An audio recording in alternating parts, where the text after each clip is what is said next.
Analytics is really important to our customers. They want to know the experience their end users are getting, and then use that information then to improve their experience and also improve what they're viewing, so they can actually offer more compelling content. So we have two offerings today. The first offering is a quality of service offering, which is a real-time measurement tool to see what's happening with your end users at the moment and what kind of experience they're receiving at the moment and what kind of how much rebuffering and what's happening in those different areas.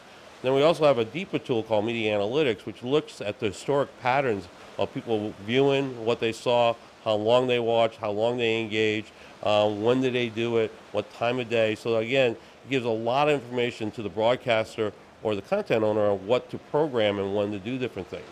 We're now moving into a third product that's called Viewer Diagnostics.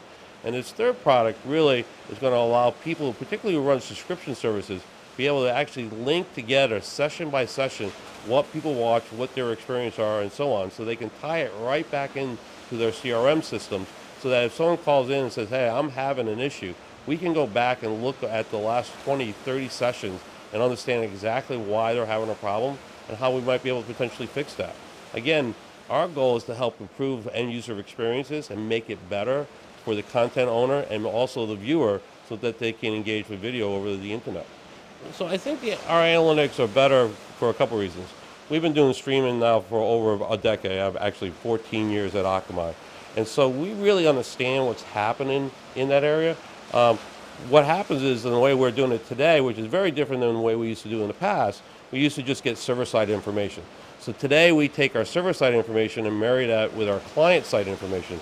Actual information coming out of the client that beacons back and actually tells exactly what's happened at the end user's area.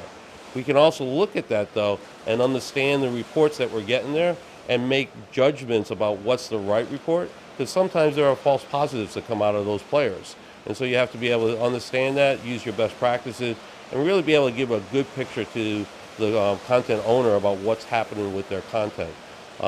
We also have designed our system so it can be used in multi-properties, so that we know how to do it across what's called a parent-child type relationship, so that, again, if you're a large content owner, how you aggregate across different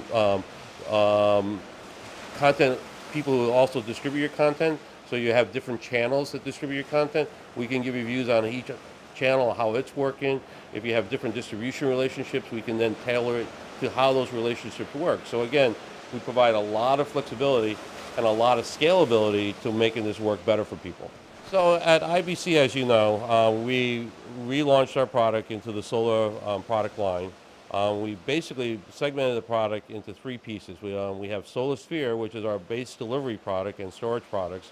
And this is the core of Akamai. This is where we've spent our life building these solutions, is where we scale our solution, we make them very reliable and robust, and we really have spent a lot of time in bulletproofing those solutions to make them really TV-like and work at a 5 nines type reliability. The next group of products is Solar Vision, and that's really our value-added product. And at IBC, we introduced transcoding for video on demand. We'll be bringing out live transcoding next year also, where we can actually transcode live signals. We also include what we call our universal streaming feature, where we are able to take in either MPEG-4s or RTMP or other types of stream formats and then repackage them so that then they can be outputted to HLS, HDS, and other formats in those types of areas. It also provides a future-proofing for a lot of our clients, so when MPEG-Dash does roll out next year with us, we'll be able to take the same assets and they will deliver it in MPEG-Dash with no additional work on their part.